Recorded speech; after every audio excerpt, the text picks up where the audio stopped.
Hi friends, சிம்பிளான முறையில ஒரு சூப்பரான முட்டை சாதம் பாத்தரலாமுங்க. எண்ணெய், சோம்பு, கட் பண்ண பூண்டு, கட் பண்ண பெரிய வெங்காயம், பச்சை மிளகாய், தக்காளி,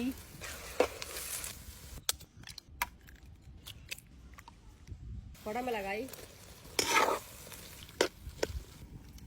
மஞ்சள் தூள், மிளகாய் தூள், கரம் மசாலா, தூளுப்பு,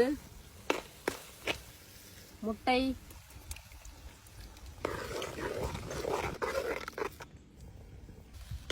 முட்டை நல்லா ஃப்ரை ஆயிடுச்சுங்க. இப்ப சாப்பாடு போட்டுக்கலாம்.